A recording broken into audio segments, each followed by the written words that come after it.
Hi viewers, big breaking అండి. ఎప్పటి నుంచో ఎదురు చూస్తున్నా బెట్టింగ్ యాప్ గురించి. కింద ఒకళ్ళు ఏకంగా నాకేదో సలహా ఇస్తున్నట్టు నన్ను బెదిరిస్తున్నట్టు కామెంట్ పెట్టారు. ఏంటో తెలుసా? గణేష్ గోల్డ్ తాకట్టులో ఉన్న బంగారాన్ని విడిపించి కొనబడును. సంప్రదించండి 9966651144. ఏంటన్నా నువ్వు? రమ్మీవి కొన్ని గేమ్లు ఉంటాయి కదా, అవి లైసెన్స్డ్ యాప్లు అన్నా. వాటికి ఎవరైతే ప్రమోట్ చేస్తున్నారో నువ్వు వారిని తప్పుపడుతూ మాట్లాడావనుకో, నీ మీద కేసు అయిద్దన్నా. చిన్న లాజిక్. ఏవైనా సరే, ప్లే స్టోర్లో ఉన్నటువంటి యాప్స్ అయినా సరే, అందులో లీగల్ వేరు, ఇల్లీగల్ వేరు, బెట్టింగ్లు వేరు, ప్రమోషన్ వేరు, నార్మల్గా టైంపాస్ వేరు, ఇలా ఉంటాయి. ఈమె జబర్దస్త్ వర్ష ఉంది కదా, ఆమెకు సంబంధించి ఒక రమ్మీ యాప్ అనమాట, ఎంపీఎల్ యాప్ ఏదో, నేను దానికి సంబంధించి ఇచ్చున్నా.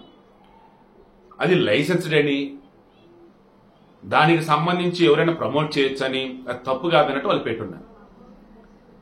క్రాస్ చెక్ చేస్తే అందులో ఏంటయ్యా అంటే, క్లియర్గా ఉచితం అంటూ, సరదాగా ఆడుకోవచ్చంటూ, ఐఫోన్ గెలుచుకోవచ్చంటూ చెప్పింది. ఎవడమ్మ ముగ్గుడు సొమ్మని చెప్పేసి ఉచితంగా ఐఫోన్లు ఇస్తారండి? ఆ యాడ్ ఎండింగ్ లో ఓ క్రికెటర్ వస్తాడు, అతను మాట్లాడు, బట్ వాయిస్ వచ్చింది ఏమని, ఫైనాన్షియల్ రిస్క్ ఉంటుంది, మనం చూసుకొని ఆడండి అని. చాలు. నేను ఈ హర్షసాయ ఎవరు మళ్ళీ టీవీ మూర్తి గారితో కూర్చున్నట్టున్నాడు డిబేట్లో సమయంలో, మరలా అదే పాట. మేము అన్ని వెరిఫై చేసుకున్నాకే మేము ప్రమోట్ చేసాం, అవన్నీ లీగల్ గా అన్ని ఫుల్ఫిల్ చేశాకే మేము ప్రమోట్ చేసాం. ఆల్రెడీ అంతకుముందు ఎవరైతే చేస్తున్నారో వాళ్ళు చెక్ చేసుకున్నాకే. ఏం చెప్పున్నాడు? స్టార్ హీరోలు, హీరోయిన్లు, యాక్టర్లు వాళ్ళంతా ప్రమోట్ చేస్తున్నారు కదా, ఇంకా మీకేంటి ఇబ్బంది అన్నట్టుగా వాళ్ళు మాకు కన్విన్స్ చేశారంటే ఇతను ఇంకో చెప్పినట్టున్నారు. నిజమే కదా, వీళ్ళనంటే ఓకే, మరి వాళ్ళ సంగతి ఏంటని చెప్పేసి మొన్న మనం వీడియో కూడా ఇచ్చున్నాం.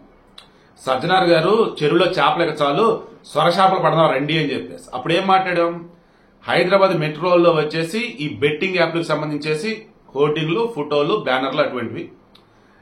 తర్వాత వచ్చేసి ఆహా యాప్ లో సుధీర్ షో కావచ్చు, రిమైనింగ్ మనీ కొన్ని షోలలో ఈ బెట్టింగ్ యాప్లు. తర్వాత ఐపీఎల్ లో వచ్చేసి ఏకంగా స్పాన్సర్షిప్లు అన్నట్టు బెట్టింగ్ యాప్లు. మరి వీటి సంగతి ఏంటి అన్నా? ఇక్కడే సేమ్ విజయ్ దేవరకొండ, రానా, మంచులక్ష్మి, నిధి అగర్వాల్, ప్రకాష్ రాజ్, ఇక మరికొంతమంది ఉన్నారు. వీళ్ళేంటి మనకు బాగా తెలిసిన వాళ్ళు, ఫెమిలియర్ కాబట్టి చెప్తున్నా. రానా గాని, విజయ్ దేవరకొండ గాని, ప్రకాష్ రాజ్ గాని, మంచులక్ష్మి గాని, నిధి అగర్వాల్. నిధి అగర్వాల్ అయితే జీత్ విన్ సమ్ అనేది ఒక బెట్టింగ్ యాప్. ఇక ఈ నలుగురు ఇప్పుడు చెప్పిన వాళ్ళు ఉన్నారా, నాకు తెలిసి వీళ్ళు రమ్మీ ప్రమోషన్ చేశారు. రమ్మీ ప్రమోట్ చేయటం అసలు చండాలంగా. మళ్ళీ ప్రకాష్ వచ్చి నీతులు చెప్తా ఉంటాడు, పవన్ కళ్యాణ్ విషయంలో పెద్దానికి పుల్ల అడ్డు పెట్టేసి గెలుపుకుంటా ఉంటాడు. చేసేది ఇది వీళ్ళు.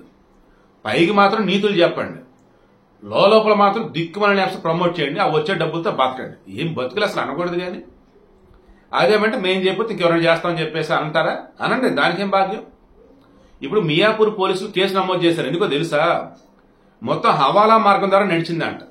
హవాలా మార్గం అంటే తెలుసు కదా, లోకల్ గా ఉన్నటువంటి వాడు మీకు డబ్బులు ఇస్తాడు, దెన్ వీలోడు ఎక్కడో వేరే చోట ఉంటాడు, అక్కడ వాడికి అక్కడున్న డబ్బులు ఇస్తాడు. అంటే ఏంటి? డబ్బులని ఎక్కడికక్కడ చేతులు మార్చేస్తారు. బట్ ట్రాన్సాక్షన్ అంతా జరిగిపోయింది. మామూలుగా అయితే అన్ని లీగల్ గా జరుగుతున్నప్పుడు ఏమైంది, ఈ ట్రాన్సాక్షన్స్ ఎందుకు, ఎవరికి ఏంటని మొత్తం తెలుస్తున్నప్పుడు డబ్బులు ఎవరెవరికి ఎంత ఏంటి మొత్తం క్లారిటీ. అండ్ ఈ రకంగా చేయటానికి చేస్తున్నప్పుడు, ట్రాన్సాక్షన్ చేస్తున్నప్పుడు ట్యాక్స్ ఉంటుంది. ఇప్పుడు అవన్నీ కూడా ఆల్మోస్ట్ ఎగ్గొట్టినట్టే కదా. ఎన్ఫోర్స్మెంట్ డైరెక్టరేట్ ఎంటర్ అయింది, prevention of money laundering act అని చెప్పేసి పిఎంఎల్ఏ దాని కింద. ఈ హవాలా మార్గం అసలు ఎవరెవరు ఏ రకంగా చేస్తున్నారు. ఇప్పుడు బెట్టింగ్ యాప్లు ఎవరైతే ఉన్నారు, జస్ట్ ఇందాక విష్ణుప్రియ ఎవరు అమ్మాయి పంజాగూడ పోలీస్ స్టేషన్కి వెళ్ళింది. ఎంత దారుణం, ఎంత దరిద్రం అంటే మొత్తం కప్పేసుకుని మీడియా కంటపడుకుని లోపలికి వెళ్ళిపోయారు. ఏమంత అవసరం? మరలా వీళ్ళేనా ఆ షోలో ఈ షోలో హడావుడి చేస్తూ ఎగిరేది, అరిసేది? ఏం కర్మ అసలు? ప్రశాంతంగా బతకాల్సినటువంటి వాళ్ళు ఆ షోల దగ్గర వచ్చే డబ్బులతో ఆ పబ్లిసిటీ. ఇప్పుడు ఏ రకమైన పబ్లిసిటీ అండి?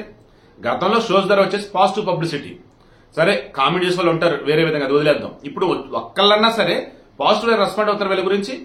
ఆమె రీతు చౌదరి, ఆమె గురించి మొన్న ఆల్రెడీ వైసీపీ నాయకులు ఒక ల్యాండ్ కేసులో ఆమెను పెడితే నాకే సంబంధం లేదురా బాబు, ఫోటో సంతకాలు ఎక్కడ పెట్టుకుంటే అక్కడ పెట్టి అని చెప్పేసాను. నమ్మేటట్టు ఉందా పోనీ అదన్నా?